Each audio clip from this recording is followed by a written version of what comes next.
Students, हम देख रहे हैं आयनाइजेशन एनर्जी। सबसे पहले देखते हैं कि आयनाइजेशन एनर्जी की डेफिनेशन क्या है।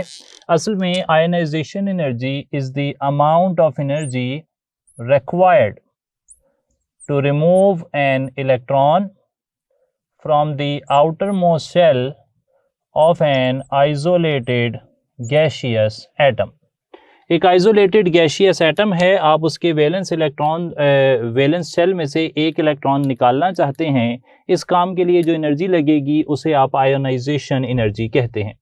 आयोनाइजेशन एनर्जी के लिए जो इक्वेशन मैंने लिखी है ये इसकी सबसे अप्रोप्रिएट डेफिनेशन है। अगर यहाँ पर ए रिएक्टेंट गैस की बजाय लिक्विड या सॉलिड हो, या प्रोडक्ट लिक्विड या सॉलिड हो जाए, या इलेक्ट्रॉन रिमूव ना हो, in all those cases ionization energy की डेफिनेशन गलत हो जाएगी। इसीलिए मैंने यहाँ पर ये मैथमेटिकल डेफिनेशन यानी कि इक्वेशन फॉर्म में डेफिनेशन लिखी है, ताकि इस तरह की गलती आप ना कर सकें कि आपको डेफिनेशन जो इक्वेशन फॉर्म में है वो आपको समझ ना आए। अच्छा, इसके बाद हमने देखना है कि आयनाइजेशन एनर्जी का ग्रुप में ट्रेंड क्या है। याद रखें कि तमाम तर एनर्जीज, चाहे वो आयनाइजेशन एनर्जी हो या इलेक्ट्रॉन अफिनिटी हो या बॉन्ड एनर्जी हो, सब की सब डाउन द ग्रुप डिक्रीज करती हैं। इसका रीज़न अभी हम थोड़ी देर में देखते हैं, लेकिन ग्रुप में इन्होंने डिक्रीज करना होता है, जबकि पीरियड में ये इंक्रीज करती हैं। इसके बाद आ जाते हैं कि कौन से फैक्टर्स हैं जो आयनाइजेशन एनर्जी पर असर डालते हैं। आयनाइजेशन एनर्जी पर फैक्टर्स असर डाल रहे हैं। एटॉमिक साइज नंबर 1 है एटॉमिक साइज। नंबर 2 है शील्डिंग इफेक्ट। नंबर 3 है न्यूक्लियर चार्ज। और आखिर में नंबर 4 है नेचर ऑफ ऑर्बिटल। ये 4 फैक्टर्स हैं जो आयनाइजेशन एनर्जी पर असर डालते हैं। एटॉमिक साइज की बात की जाए तो एटॉमिक साइज के बढ़ने से आयनाइजेशन एनर्जी कम होती है, यानी कि इनवर्स रिलेशन यहाँ पर पाया जाता है। अगर एटॉमिक साइज इंक्रीज करेगा तो आयनाइजेशन एनर्जी डिक्रीज करेगी। इसके बाद शील्डिंग इफेक्ट के साथ भी अगर शील्डिंग इफेक्ट इंक्रीज करेगा तो आयनाइजेशन एनर्जी डिक्रीज करेगी। न्यूक्लियर चार्ज की बात की जाए ओनली पीरियड, जैसा कि हमने इससे पहले भी देख लिया है कि जो न्यूक्लियर चार्ज है वो ग्रुप में जो प्रॉपर्टीज़ हैं उन पर वो अफेक्ट नहीं डाल पाता, सिर्फ पीरियड में असर डालता है। तो न्यूक्लियर चार्ज पीरियड के अकॉर्डिंग अगर बात की जाए तो अगर न्यूक्लियर चार्ज इंक्रीज करता है तो आयनाइजेशन एनर्जी इंक्रीज कर जाती है। नेचर ऑफ ऑर्बिटल के हवाले से बता देता हूं कि नेचर ऑफ ऑर्बिटल में जो s का इलेक्ट्रॉन निकालना है उसके लिए ज़्यादा एनर्जी चाहिए p के मुकाबले में। p का इलेक्ट्रॉन निकालने के लिए d से ज़्यादा और d का इलेक्ट्रॉन निकालने के लिए f से ज़्यादा एनर्जी चाहिए होती है फॉर ए पर्टिकुलर शेल। इसका मतलब है कि 4s 4p 4d 4f एक ही अगर शेल हो तो उनके सब शेल में से जो s का इलेक्ट्रॉन निकालना है वो मुश्किल होता है। अच्छा, रीज़न फॉर ग्रुप जो है और पीरियड ये जो है ना सेम है, यानी कि जो एटॉमिक साइज़ पर फैक्टर असरअंदाज हो रहे थे वही यहाँ पर फैक्टर्स असरअंदाज होंगे। यानी कि जब आप ग्रुप में आते हैं तो down the group atomic size बढ़ता है, या आप कहते हैं नंबर ऑफ़ शेल्स बढ़ते हैं, शील्डिंग इफेक्ट बढ़ता है, और न्यूक्लियर चार्ज असर नहीं डालता ग्रुप में जैसा कि हम जानते हैं, और नेचर ऑफ ऑर्बिटल भी असर नहीं डालता क्योंकि एक ग्रुप में जो वैलेंस शेल है, जो ऑर्बिटल है, वो सेम रहता है। तो ग्रुप के अंदर फिर फैक्टर नंबर 1 और 2 डिसाइसिव फैक्टर हैं। फैक्टर नंबर 1 और 2 वो असर डालते हैं। मैं यहाँ से कट ऑफ कर देता हूँ ताकि हमें अंदाज़ा हो जाए कि पीरियड के केस में कौन सा फैक्टर असर डाल रहा है। अच्छा जी, पीरियड की बात ग्रुप में मैंने बता दिया कि ग्रुप में आयनाइजेशन एनर्जी डिक्रीज़ क्यों कर रही है, क्योंकि एटॉमिक साइज इंक्रीज़ कर रहा है, आयनाइजेशन एनर्जी डिक्रीज़ कर रही है। शील्डिंग इफेक्ट इंक्रीज़ कर रहा है, आयनाइजेशन एनर्जी डिक्रीज़ कर रही है। न्यूक्लियर चार्ज हालांकि ग्रुप में बढ़ रहा है, लेकिन वो ग्रुप में जो है ना न्यूक्लियर चार्ज इतना सिग्निफिकेंट कंट्रीब्यूटर नहीं है और उसका असर ज़्यादा महसूस नहीं होता। अगर हम पीरियड की बात करें तो पीरियड के अंदर जब हम कहते हैं कि कौन सा फैक्टर है जिसकी वजह से आयनाइजेशन एनर्जी इंक्रीज़ करती है, सही जवाब हो जाएगा कि थर्ड जो फैक्टर है वो असल में डिसाइसिव फैक्टर है, यानी कि पीरियड के अंदर नंबर ऑफ शेल सेम रहते हैं तो शील्डिंग इफेक्ट भी सेम रहता है, लेकिन न्यूक्लियर चार्ज बढ़ता है और साइज कम होता है। साइज कम होने से भी आयनाइजेशन एनर्जी बढ़ती है, न्यूक्लियर चार्ज बढ़ने से भी आयनाइजेशन एनर्जी बढ़ती है। एनोमलीज की बात कर लेता हूँ। एनोमलीज जो हैं वो ये हैं कि सेकंड ए जो ग्रुप है इसकी आयनाइजेशन एनर्जी थर्ड ए से ज़्यादा है और इसकी वजह है कंप्लीट एस सब शेल, और जो 5a है उसकी आयनाइजेशन एनर्जी 6a से ज़्यादा है due to S2 and P3। S completely filled है और P हाफ फिल्ड है। याद रखना है कि कम्प्लीटली फिल्ड ऑर्बिटल्स और एग्जैक्टली हाफ फिल्ड ऑर्बिटल्स जो हैं ये एक्स्ट्रा स्टेबल होते हैं।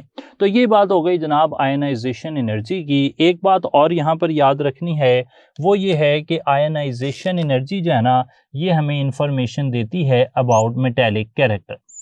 अगर किसी की आयनाइजेशन एनर्जी ज़्यादा होगी तो आप कहेंगे कि उसका जो मेटेलिक कैरेक्टर है यानी कि मेटल नहीं होगी वो, उसका मेटेलिक कैरेक्टर कम हो जाएगा। तो आयनाइजेशन एनर्जी और मेटेलिक कैरेक्टर इन्वर्सली प्रोपोर्शनल हैं। अगर आयनाइजेशन एनर्जी बढ़ती है तो वो स्पीशी फिर इतनी अच्छी मेटल नहीं होती। ये हो गई जी बात आयनाइजेशन एनर्जी की। आयनाइजेशन एनर्जी के बाद हम बात कर रहे हैं इलेक्ट्रोनेगेटिविटी की। रिलेटिवली आसान बात है यहाँ पर। इलेक्ट्रोनेगेटिविटी, इलेक्ट्रोनेगेटिविटी की डेफिनेशन अगर मैं करूं तो इस तरह की जा सकती है, the force with which an atom attracts the shared pair of electron towards itself. ये देखें ज़रा, ए और बी ने आपस में कोवलेंट बॉन्ड बनाया है। इलेक्ट्रोनेगेटिविटी ना वो कोवलेंट बॉन्ड जो है उसके अंदर जो शेयर्ड पेयर ऑफ इलेक्ट्रॉन है उसको एटम अपनी तरफ खींच लेता है, एक एटम मुकाबलतन as compared to the other atom. तो वो जो एटम है उस पर पार्शियल नेगेटिव चार्ज आ जाता है, दूसरे पर पार्शियल पॉजिटिव। तो the force with which an atom attracts the shared pair of electron towards itself, उसे आप इलेक्ट्रोनेगेटिविटी कहते हैं। इलेक्ट्रोनेगेटिविटी का जो ट्रेंड है उसमें हमें कोई नई बात नहीं मिलती, वो सेम है एज आयनाइजेशन एनर्जी और पीरियड में भी सेम है। इलेक्ट्रोनेगेटिविटी पर फैक्टर्स आल दो वही असरअंदाज होते हैं जो कि आयनाइजेशन एनर्जी पर हैं, लेकिन ऐसी कोई इन्फॉर्मेशन हमें किसी भी डाटा सोर्स में नहीं मिलती, तो हम यहाँ पर फैक्टर्स की बात जो है वो नहीं करेंगे और ना ही कोई ऐसी रीज़न जो है वो हमने ध्यान में रखनी है कि क्यों ऐसा होता है। सही है जी। तो फैक्टर्स और रीज़न इलेक्ट्रॉन नेगेटिविटी के हिसाब से हमारे लिए अहम नहीं हैं। अहम जो है वो कुछ वैल्यूज़ हैं, और वो वैल्यूज़ क्या हैं? वो हैं कि फ्लोरीन की इलेक्ट्रोनेगेटिविटी 4.0 है, सबसे ज़्यादा ऑक्सीजन की इलेक्ट्रोनेगेटिविटी 3.5 है, नाइट्रोजन की इलेक्ट्रोनेगेटिविटी 3 है, कार्बन की आप जानते हैं 2.5 होती है। एक और याद रखना है कि electronegativity has no units. Electronegativity के ना यूनिट नहीं होते, ये असल में रेशो ही होती है। बॉन्ड एनर्जीज़ को ध्यान में लाकर ये निकाली जाती है इलेक्ट्रोनेगेटिविटी, और ये टेंडेंसी को जाहिर करती है। तो इलेक्ट्रोनेगेटिविटी के बारे में अहम बात जो याद रखने वाली है वो ये है कि अगर difference of electronegativity between atoms जो है नंबर 1 ये हो जाए ग्रेटर देन 1.7, या फिर ये हो जाए 0.5 से 1.7, या फिर ये हो जाए लेस देन 0.5 यानी कि 0.4 तक हो जाए, 0 से 0.4। तो अगर ये है 1.7 से ज़्यादा तो it is a symbol of ionic bonding. ये आयोनिक बॉन्डिंग का सिंबल है। 0.5 से 1.7 तक ये पोलर बॉन्ड्स का सिंबल है, और 0.5 से कम हो जाए तो ये नॉन पोलर बॉन्ड्स का सिंबल है। अच्छा, अब आ जाते हैं एनोमलीज़ के अंदर एक छोटी सी इंफॉर्मेशन, वो ये है कि अगर आपके पास पहला एलिमेंट जो बॉन्ड बना रहा है वो नॉन मेटल है और दूसरा एलिमेंट जिससे बॉन्ड बना रहा है वो भी नॉन मेटल है, तो इनके अंदर याद रखना है आपने कि मेजॉरिटी केसेस में अगर इलेक्ट्रोनेगेटिविटी डिफरेंस इतना भी हो जाए यानी कि 1.7 से ज़्यादा भी हो जाए, इवन देन इवन देन ये आयोनिक बॉन्ड जो है वो नहीं बनाते, बल्कि ये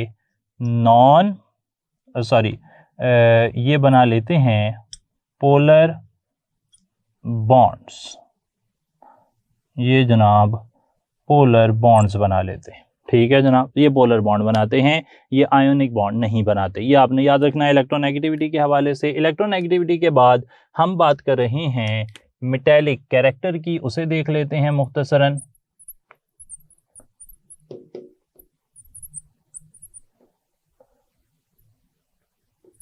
जी, मेटेलिक कैरेक्टर।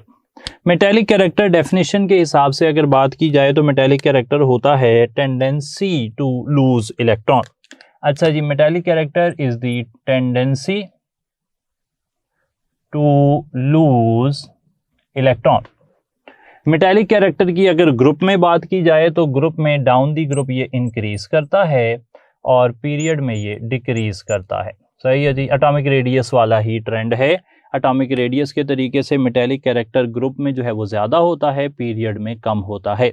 और फैक्टर्स जो हैं ये भी याद रख लें कि फैक्टर्स मेटेलिक कैरेक्टर पर सेम एज एटॉमिक साइज।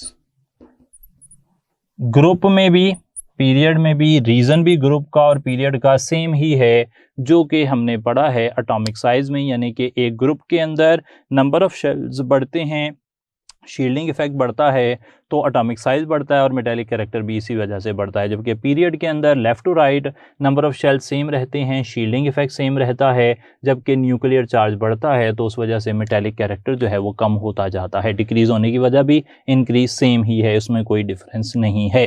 अच्छा, मेटेलिक कैरेक्टर जो है ना, इसके हवाले से जो अहम बातें हमने याद रखनी हैं वो ये है कि मेटेलिक कैरेक्टर, अब मैं मेटेलिक कैरेक्टर को ना MC से मेंशन कर रहा हूं, तो अगर मेटेलिक कैरेक्टर जो है वो ज़्यादा होगा, अगर मेटेलिक कैरेक्टर जो है वो इंक्रीज कर जाता है, तो मेटेलिक कैरेक्टर इंक्रीज करने से जो कंपाउंड होंगे, जो एलिमेंट हैं, उनके जो ऑक्साइड्स हैं वो ज़्यादा बेसिक होते जाएंगे। यानी कि जितनी अच्छी मेटल होगी उतना ही उसके ऑक्साइड जो हैं वो बेसिक होंगे।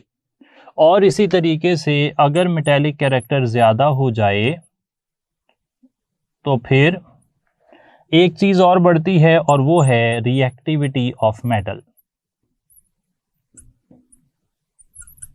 रिएक्टिविटी ऑफ मेटल भी ज्यादा हो जाती है, यानी कि मेटल्स जिनका मेटेलिक कैरेक्टर ज्यादा है वो ज्यादा रिएक्टिव होती हैं और मेटल्स जिनका मेटेलिक कैरेक्टर कम होता है वो कम रिएक्टिव होती हैं। तो ये मेटल्स के लिए ना मेटेलिक कैरेक्टर के हवाले से बात सही है। वो मेटल जिसका मेटेलिक कैरेक्टर ज्यादा है उसके ऑक्साइड ज्यादा बेसिक होंगे। तो ऑक्साइड के हवाले से भी हम यहाँ पर ना एक कंपेरिजन जो है वो बनाएंगे, अभी थोड़ी देर में करते हैं उस हवाले से भी काम।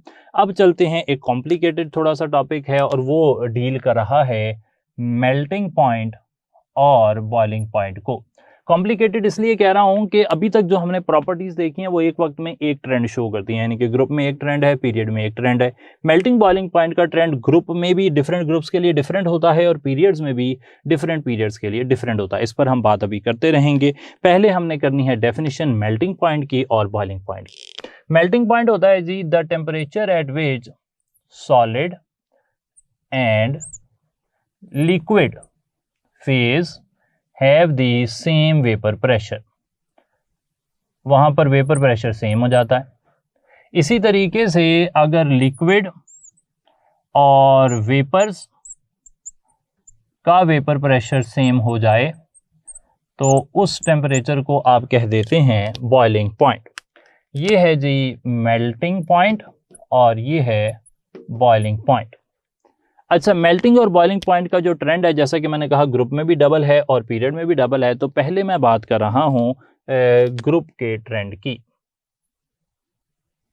जी, ग्रुप के ट्रेंड की बात कर लेते हैं।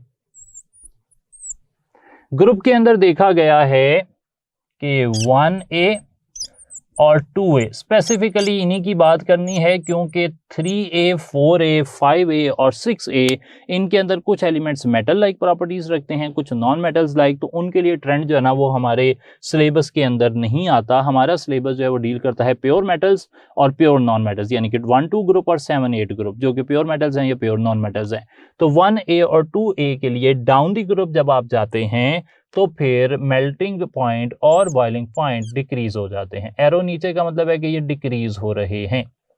अच्छा, इसके मुकाबले में अगर बात की जाए ग्रुप 7A की या फिर ग्रुप 8A की, तो 7A और 8A में डाउन दी ग्रुप जाते हुए जो मेल्टिंग पॉइंट और बॉइलिंग पॉइंट हैं वो इंक्रीज कर जाते हैं। ये फर्क आपने देख लेना है कि 1A और 2A में डिक्रीज हो रहा है, same property melting boiling point ही 1A और 2A में डिक्रीज होती है, 7A और 8A में इंक्रीज कर जाती है।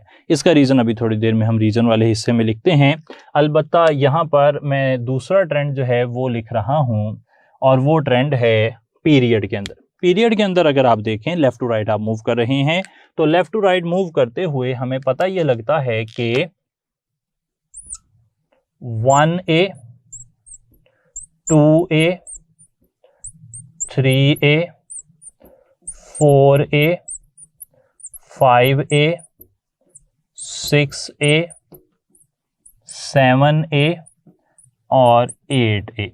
8A को वैसे इतना ज़्यादा जिक्र नहीं किया लेकिन फिर भी हम लिख लेते हैं। तो 1A से 4A तक जाते हुए, 1A से 4A तक जाते हुए number of binding electrons, important term, number of binding electrons वो इंक्रीज करते हैं और इसी वजह से मेल्टिंग और बॉइलिंग पॉइंट इंक्रीज करते हैं। पहले ग्रुप के एलिमेंट्स बॉन्डिंग के लिए 1 इलेक्ट्रॉन यूज करते हैं, दूसरे ग्रुप वाले 2, तीसरे वाले 3, चौथे वाले 4, तो नंबर ऑफ बाइंडिंग इलेक्ट्रॉन्स बढ़ रहे हैं और नंबर ऑफ बाइंडिंग इलेक्ट्रॉन बढ़ने से क्या चीज बढ़ रही है, वो बढ़ रहे हैं जी मेल्टिंग और बॉइलिंग पॉइंट। लेकिन ये सिलसिला 4 तक पहुंच जाता है मैक्सिमम पर।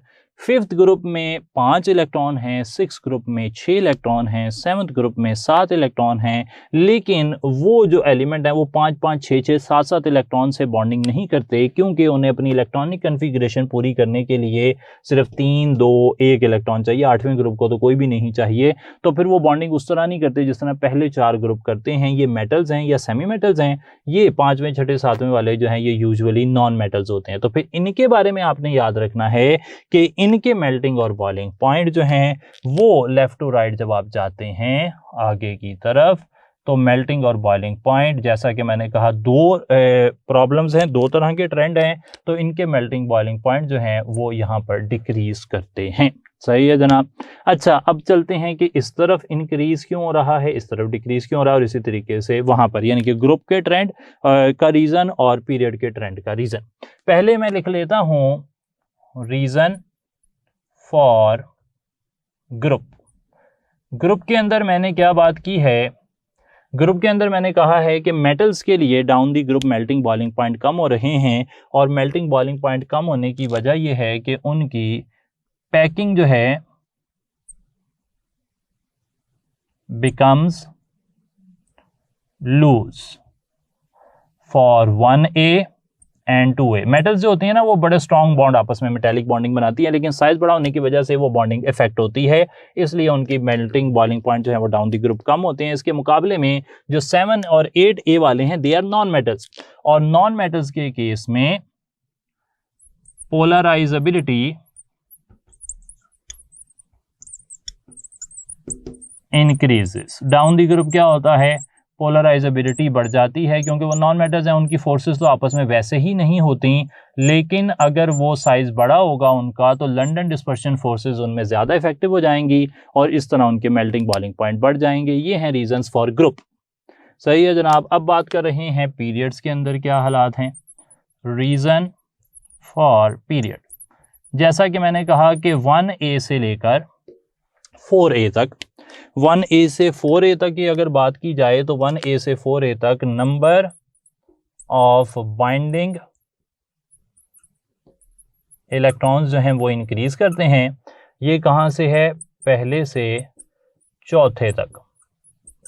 लेकिन उसके बाद जो 5वां, छठा, 7वां है, ये क्या करते हैं, इनमें दो बातें हैं जी, ये दे है वीक वैंडरवाल्स फोर्सेस। वो असल में ना बड़े बड़े जॉइंट स्ट्रक्चर नहीं बनाते, बल्कि वो छोटे छोटे मालिक्यूल बनाते हैं, और छोटे छोटे मालिक्यूल्स के अंदर पे फोर्सेस जो हैं वो उसी हिसाब से जो हैं वो कम होती हैं। सही है जी। एक बड़ा स्ट्रक्चर है, उसमें लाखों करोड़ों मालिक्यूल हैं, एक छोटा स्ट्रक्चर है, 2 एटम है, 4 एटम है, 10 एटम है, तो फिर 2, 4, 10 एटम जो हैं उनकी फोर्सेस बड़े जॉइंट स्ट्रक्चर का मुकाबला नहीं कर सकती।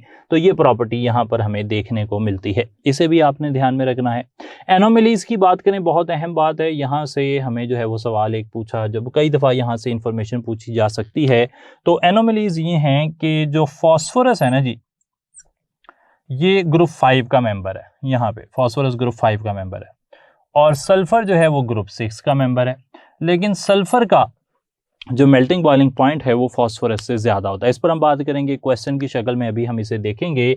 अच्छा, तो ये था मेल्टिंग और बॉइलिंग पॉइंट का ट्रेंड, इसके वाले से हम कुछ ग्राफिकल क्वेश्चंस भी अभी देखेंगे। साथ फिलहाल जो हम बात कर रहे हैं वो एक और टॉपिक है छोटा सा, और वो है इलेक्ट्रिकल कंडक्टिविटी। इलेक्ट्रिकल कंडक्टिविटी की बात कर लेते हैं, फिर पास पेपर्स और कुछ एडिशनल क्वेश्चंस जो हैं वो आपसे डिस्कस कर लेंगे। अच्छा, इलेक्ट्रिकल कंडक्टिविटी जो होती है ना, ये है tendency to allow the passage of currents. Definitely ये इसकी डेफिनेशन हो सकती है। डेफिनेशन इलेक्ट्रिकल कंडक्टिविटी को इतनी अहम नहीं है। अच्छा, अगर हम बात करें ना, यहाँ पे बड़ा कोई जनरल ट्रेंड नहीं है इलेक्ट्रिकल कंडक्टिविटी में, कोई स्पेसिफिकली आप नहीं कह सकते कि ये चीज़ कंडक्टर होगी। तो इसमें बड़ा जो है ना स्कैटर्ड डाटा है, तो उसको मैं ज़रा अलाइन करने की कोशिश कर रहा हूँ। सबसे पहले मैं आपको बताता चलूँ कि जो 1A वाले हैं वो मेटल्स हैं, डेफिनेटली मेटल्स कंडक्टर होती हैं, और 2A वाले भी जो हैं वो कंडक्टर्स होते हैं, डेफिनेटली वो मेटल्स हैं। तो उनकी जो कंडक्टिविटी है ना डाउन दी ग्रुप वो इंक्रीज करती है।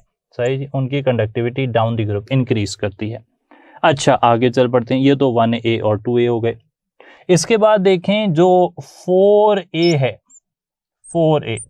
4A में आता है कार्बन, सिलिकॉन, जर्मेनियम, टिन और लेड। 4A के जो लोअर मेंबर हैं ये वाले, फॉर एग्जांपल टिन और लेड, ये जो है ना गुड कंडक्टर्स हैं। 4A के लोअर मेंबर, हालांकि स्टार्ट हो रहा है नॉन मेटल से, लेकिन पीछे की नीचे की तरफ जाते हैं ना बड़ी अच्छी कंडक्टिविटी यहाँ पर आ जाती है। इसमें एक एलिमेंट है कार्बन, जो 2 फॉर्म्स में पाया जाता है।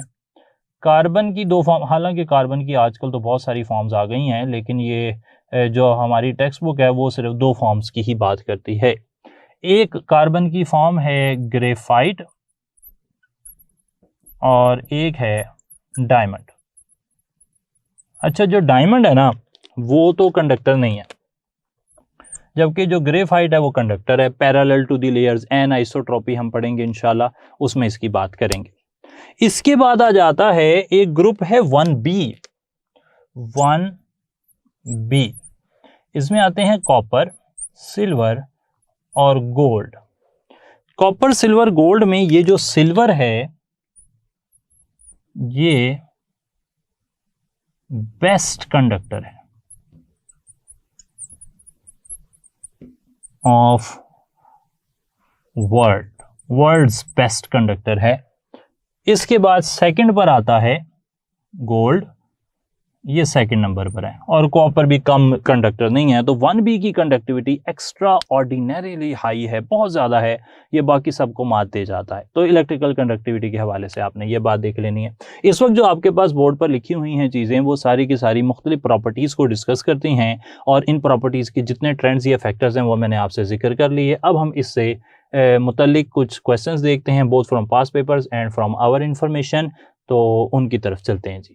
क्वेश्चन नंबर 1 देखते हैं। क्वेश्चन नंबर 1 ये पूछा जा रहा है कि melting point of alkali metals decrease downwards due to.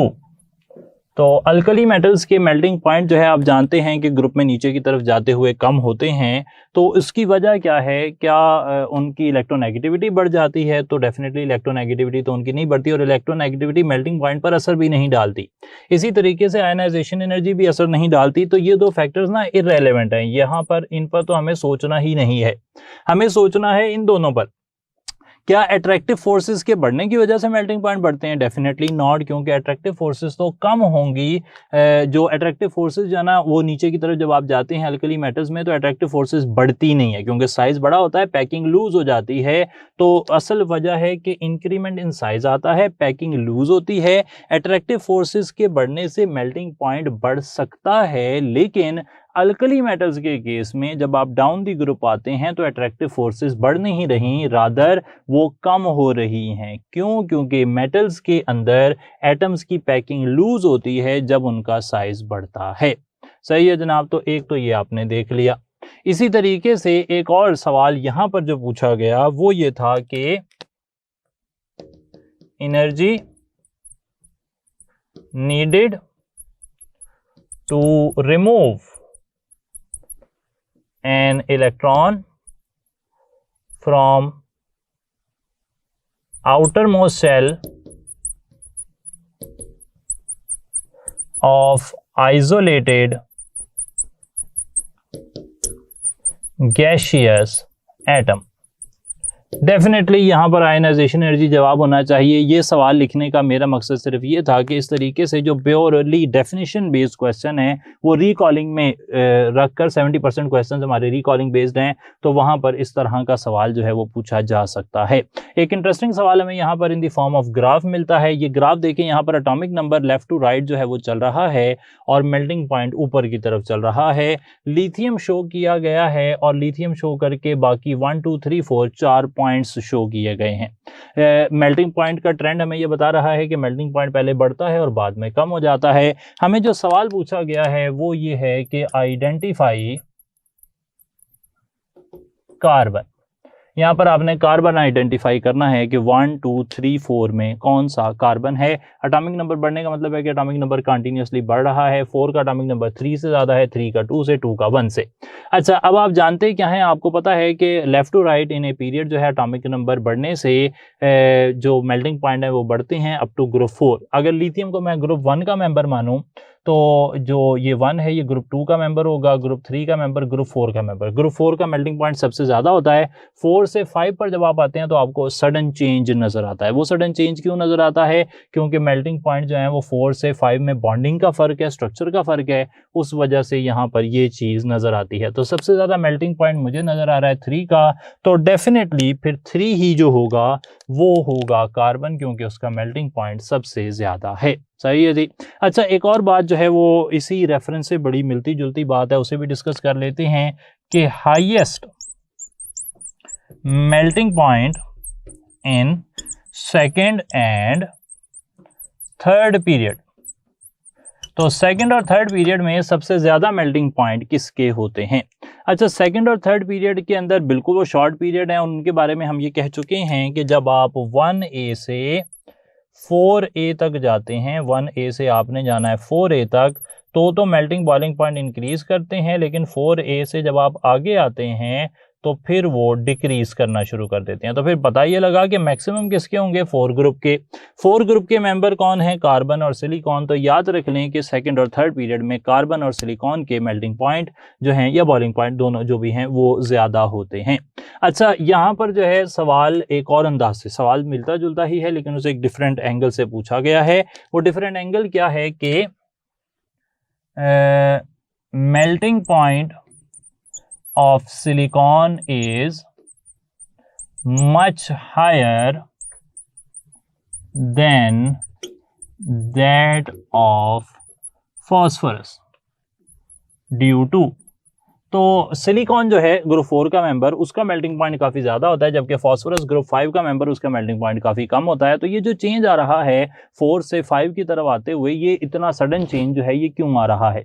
क्या एटॉमिक रेडियस की कमी की वजह से? ये देखें, ये पास पेपर का क्वेश्चन, और इस क्वेश्चन में ना हमें वही चीज़ नज़र आती है जो मैं बार बार आपको प्रैक्टिस करवाता हूँ कि जो स्टेटमेंट है ना, एटॉमिक रेडियस सिलिकॉन से फास्फोरस की तरफ जाएँ तो left to right atomic radius कम ही होता है।